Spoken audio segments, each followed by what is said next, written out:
I still haven't heard a lot of policies. She didn't tell me how she would make the economy better. Opportunity economy. That's a great tagline. That was Harris. But exactly what does it mean? Denise, what do you fear with Harris? The fact that we don't know where she stands on different policies. And I just don't know Harris well enough. Her policies are weak to me. She's going to go wherever the wind takes her. I don't like that woman. I mean, I don't know her, but just watching her. Those were undecided voters expressing a recurring sentiment that we are seeing a lot of this election cycle.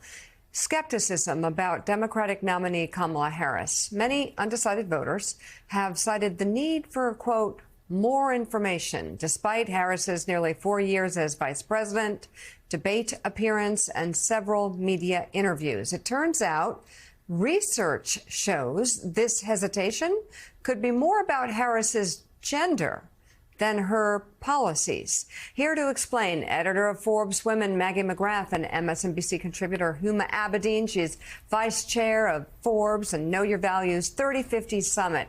Great to have you both. This is something. Maggie, tell us what your team at Forbes Women found out when it comes to research assessing female leaders.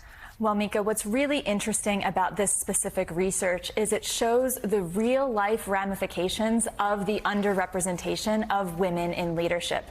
Effectively, what researchers found is that when people assess a woman for a role she has never held before, they need to use their imagination. And they are bad at using their imagination, according to this research.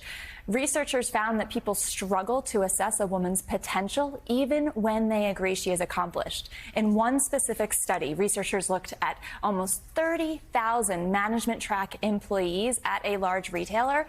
These employees had very high performance ratings, but the women were less likely to be promoted than their male counterparts.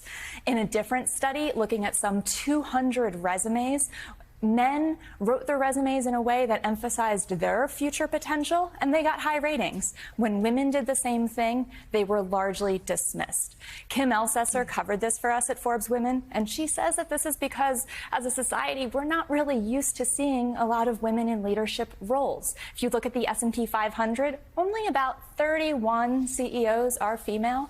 So perhaps if we had more examples of female leadership, people would not need to use so much imagination in assessing a woman's potential to lead. So it's interesting, Huma, we saw a lot of women in the focus groups, and I take it that this is a lot of women feeling that way as well. Is this gender bias? It seems as though ambition is still a bad word when it comes to women. A lot of these amorphous feelings, this idea that the women are emotional, unlikable, difficult, some of the other terms that came up in that report. It's like the more accomplished you are, the more suspect you are. There was a term called tall poppy syndrome, which I thought was very interesting. The more you stand out, the more you're criticized as a woman. And to be a commander-in-chief, to be running to be commander-in-chief, well, there's no greater, higher ambition than that. So I think some part of it is gender biased, and whether it's conscious or subconscious, just listening to some of those undecided voters saying things like, well, I just don't know the reason. I just don't like her. I don't know enough. Like the man in the car who basically says, I just don't know. I don't like her. And that's why focusing on the policies and the work she's going to do is ever more important these remaining days. Not talking about those specific people, but when you hear that, sometimes what you hear is, I just don't want to know. Yeah. Which kind of feeds into what we're talking about here. So, Huma, 1 month till Election Day.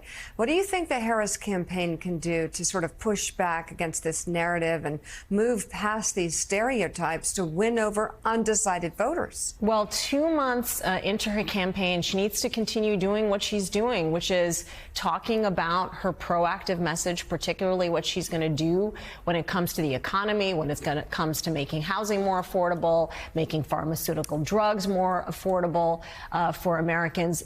The most recent research that we're seeing shows that that is breaking through. It is neck and neck. It will continue to be neck and neck. I think she's got the advantage in the swing states of having young voters enthused about her, and now she needs to get them out to the polls.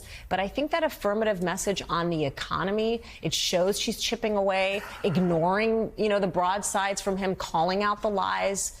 And that to me, I think they're doing a very good job at staying focused on message. And then, Maggie, what's the big takeaway across the board for women leaders, women who are climbing the ladder, facing a similar predicament at work? Well, Mika, I think my biggest takeaway is that the onus to fix biased environments is not on those who are most affected, but on the rest of us. And we do that in two really big ways. The first, let's quantify, define, and measure what exactly leadership potential looks like. In a business environment, this might be setting measurable goals for your direct reports and then tracking their progress. So you've literally seen the record and can make a decision based on that. The other big thing we need to do is look at our own stereotypes that might be clouding our judgment.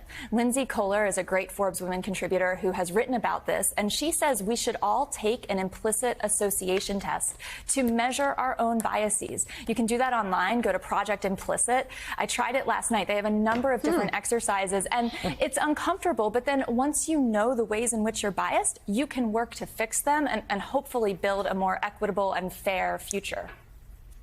Huma Abedin, Maggie McGrath, thank you very much. This was very revealing and challenging. Appreciate it. See you guys soon.